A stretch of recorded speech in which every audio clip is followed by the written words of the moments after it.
Voter তালিকায় বিশেষ সংশোধন নিয়ে আজও সংসদ উত্তাল হওয়ার সম্ভাবনা। রাজ্যসভায় মুলতবি প্রস্তাব জমা কংগ্রেস সাংসদ রেণুকা চৌধুরী। সংসদ ভবনের মকরদ্বারে বিক্ষোভ ইন্ডিয়া জোটের সাংসদদের, দেখছেন আপনারা।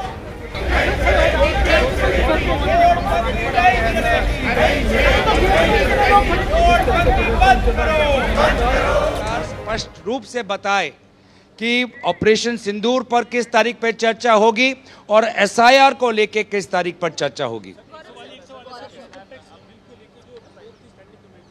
अभी मैं एसआईआर पे ही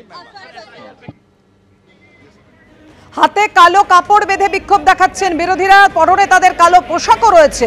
সংসদ চত্বরে একজোট হয়ে সরব হয়েছেন বিরোধী পক্ষ।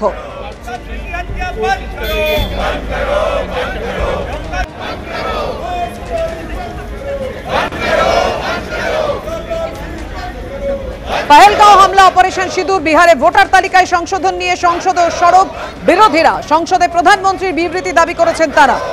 যদিও আজই ব্রিটেন মালদ্বীপ সফরে যাচ্ছেন প্রধানমন্ত্রী নরেন্দ্র মোদী।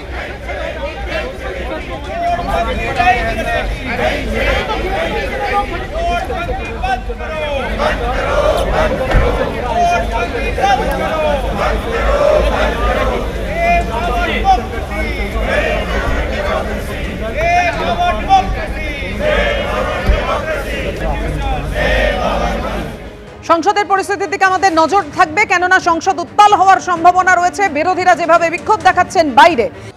আমরা সব সময় বলছি যে এই যে এসআইআরটা যেটা ইসি করছে, এটা হচ্ছে পেছনের দরজা থেকে এনআরসি আনার চেষ্টা।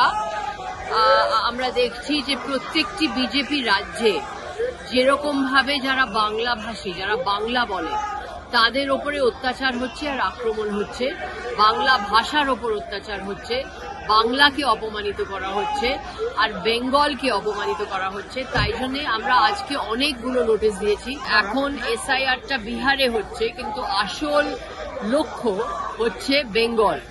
বেঙ্গলে বিজেপি জিততে পারছে না, 21 আর 24 হেরেছে। তাই জন্যই হাজার হাজার লোককে ভোটার তালিকা থেকে বাদ দেওয়ার জন্যে এই চক্রান্তটা করা হয়েছে। বাংলাতে কথা বললেই বিজেপি বলছে যে সে নাকি বাংলাদেশি। অনেকে এরকম ভাবে ধরে নিয়ে গেছে, যারা পরিযায়ী শ্রমিক, যারা বিজেপি রাজ্যে কাজ করছেন, তাদের ধরে নিয়ে গেছে, তাদের ডিটেনশন ক্যাম্পে পুরে দিচ্ছে। এটা আমরা সংসদে বাইরে এটার বিরুদ্ধে আমরা লড়ছি আর আমরা অনেকগুলো নোটিশ দিয়েছি। আমরা চাই যে আজকে সদন চলুক আর এই ইস্যুগুলো যেগুলো আমরা ওঠাচ্ছি এগুলো আমরা পার্লামেন্টে ওঠাতে চাই।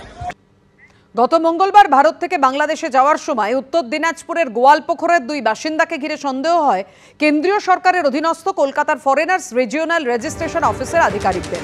তাদের কাছে বাংলাদেশের পাসপোর্টের সঙ্গে ছিল ভারতের Aadhaar card, voter card, ration card, PAN কার্ডের মতো নথি। পরিচয় পত্রগুলি বাতিল করার জন্য মুখ্য নির্বাচনী আধিকারিকের দপ্তরে চিঠি দিয়েছে কলকাতার ফরেনার্স রিজিওনাল রেজিস্ট্রেশন অফিস। সূত্রের খবর, চিঠি পাওয়ার পরই অভিযুক্তদের ভারতীয় পরিচয়পত্র খতিয়ে দেখার নির্দেশ দিয়েছে নির্বাচন কমিশন।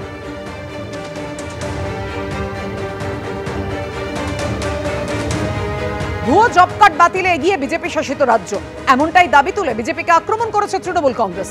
সংসদে তৃণমূল সাংসদ মালা রায়ের প্রশ্নের উত্তরে কেন্দ্রীয় পঞ্চায়েত ও গ্রামোন্নয়ন প্রতিমন্ত্রী কমলেশ পাসওয়ান যে তথ্য দিয়েছেন, সেই তথ্যকে তুলে ধরে সোশ্যাল মিডিয়ায় তৃণমূলের তরফে পোস্ট করে লেখা হয়েছে 2022 থেকে 2025 সালের মধ্যে 11,07,814টি জব কার্ড বাতিল হয়েছে। তার মধ্যে বিজেপি শাসিত উত্তরপ্রদেশে 4,50,172টি জব কার্ড বাতিল করা হয়েছে, যা মোট বাতিল হওয়া জব কার্ডের 40.64%।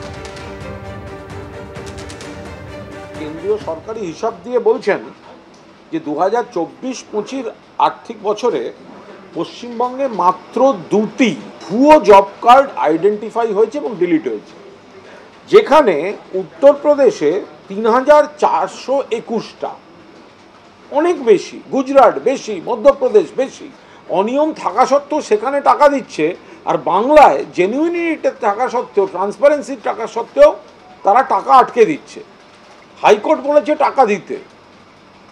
সংসদের উত্তরে বলছেন যে আমরা হাইকোর্টের রায় বিবেচনা করে দেখছি, যা সংসদে কেন্দ্র রিপোর্ট দিয়েছে তা থেকে পরিষ্কারভাবে তাদের বাংলা বিরোধিতা আর নিজেদের রাজ্যে অনিয়ম দুর্নীতি হলেও সেখানে ঢালাও টাকা দেয়া, আমরা কেন্দ্রের এই পক্ষপাতদুষ্ট দৃষ্টিভঙ্গির তীব্র নিন্দা করছি।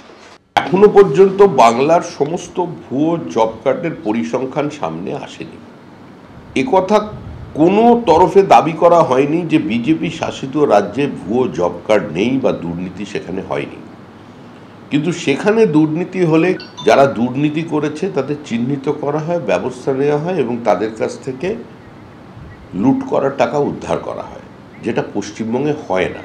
পশ্চিমবঙ্গ সরকার স্বীকার করেছে দুর্নীতি হয়েছে, কেন্দ্রীয় সরকারের তরফ থেকে বলা হচ্ছে যারা দুর্নীতি করেছে তাদের চিহ্নিত করুন, তাদের বিরুদ্ধে শাস্তিমূলক ব্যবস্থা নিন এবং টাকা তাদের থেকে উদ্ধার করুন। তৃণমূল কংগ্রেস বলছে যে সরকার সেই টাকা পূরণ করে দেবে, তো এটা তো সম্ভব নয়, এটা ভারতের আর্থিক শৃঙ্খলার পরিপন্থী।